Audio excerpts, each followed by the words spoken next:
Inay Miggy Vlog! Hello mga Nakshis! Eto na naman ang Inay Miggy nyo. Samahan nyo ko ngayon at i-makeover ko ang aming gift of faith. So etong bahay na to, ngayon ay nagse-celebrate na siya ng kanyang ika-4th year anniversary. Bale, 4.5 years na ng aming bahay. Pero pang 3rd year pa lang namin siyang tinitirahan. Bali na ipasa ito sa akin ni Pag-ibig ng year 2020, which is kaputukan ng pandemic.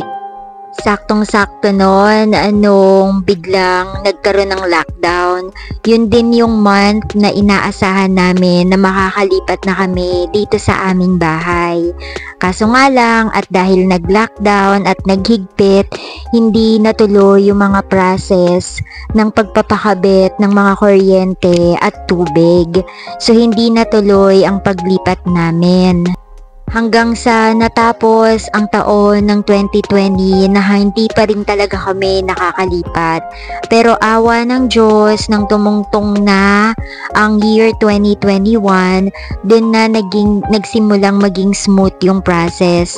Naumpisahan ng makabitan ng mga kuryente at nagkaroon na kami ng mga Zoom meeting. Kung ano yung mga process at kung ano yung mga hindi namin dapat gawin once na turnover na yung bahay. Hanggang sa, ayun na, naging excited na ako, lalong-lalo na nung nakuha ko na yung susi nitong bahay namin. So, nag-decide kami nung lumipat dito sa aming bahay ng September 2021 at eksaktong September 15 yon. Kung inyong tatanungin bakit pinili namin ang September 15, kasi po ang number ng lot ng bahay namin is lot 27, which is birthday ng bunso ko. Kaya napili ko na maging September 15 is para naman maisunod sa number ng birthday ng panganay ko, which is March 15.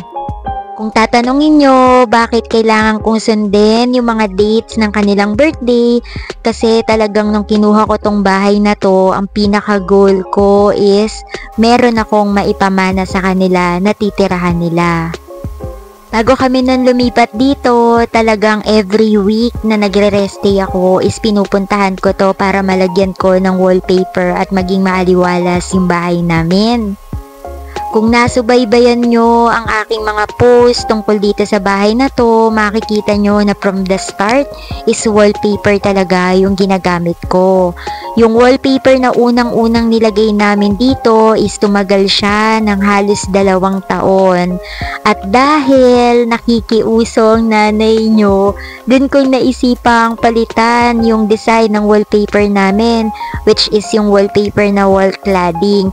Meron ngang nag-comment sa YouTube channel ko nun na ang dilim-dilim daw tignan. Kasi nga dark yung color ng pagka-wood cladding ng aking wallpaper.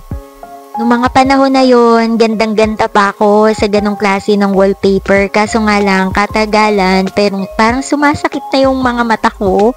Lalong-lalo na nung nagsimula na siyang mag-moist.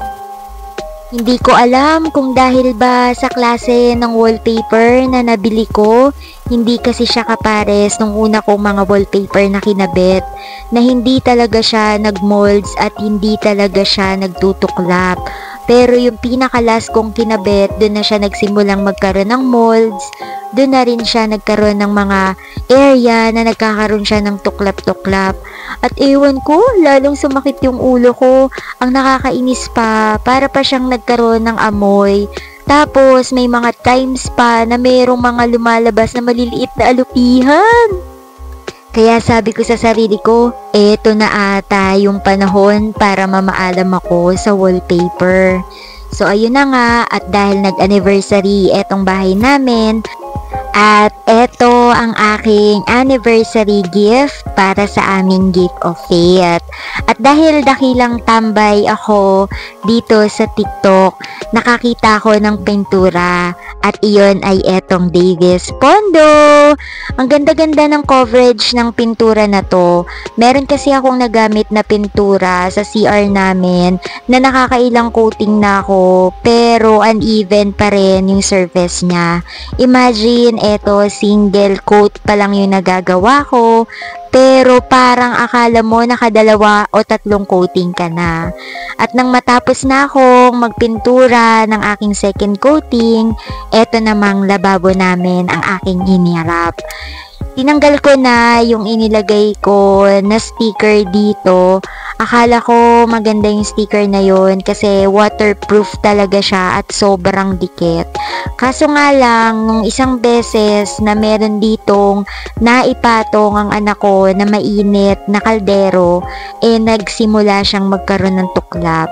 At doon sa tuklap na yun, doon na pumapasok yung tubig. Kaya naisipan ko na rin siya talagang tanggalin. Hindi talaga siya tumagal kahit mga 3 buwan na nakakabit at doon ako nagsisi. Akala ko pa naman maganda yung klase ng wallpaper na yun. Hindi pala.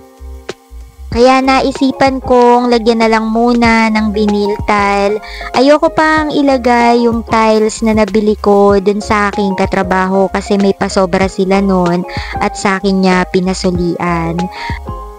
Bala kong gamitin yung mga tiles na yon kapag ipinalabas na namin etong lababo doon sa likuran ng bahay namin. Kaya pansamantala, vinyl tiles na lang din muna yung gagamitin ko kasi sayang naman kung ipapatiles ko na siya ngayon pa lang. Titibagin din naman yung lababo. Vinyl tiles na rin kasi yung nailagay ko rito nung una, kaya yun uli yung aking naisipang ilagay kasi nga tumagal yun ng sobrang 2 years. Kailan ko lang kasi siya diba pinalitan. Pero ngayon, ang ginawa ko is bukod dun sa kanyang self-adhesive, ginamitan ko na rin siya ng pandikit para sa tiles. Para hindi siya masyadong matuklap ba or tumagal pa yung kapit niya. Suporta dun sa kanyang self-adhesive. At dahil sanay naman na ako magkabit ng vinyl tiles kasi nga ako naman yung nagkabit ng dito sa sala namin, sa kusina, pati din sa mga kwarto namin sa taas. Kaya hindi na ako masyadong nahirapan sa pagtatabas at pagsusukat ng aking vinyl tiles. So far, eto pa lang munang kusina ang aking nagagawa sa ngayon, ang aming kusina / dining area.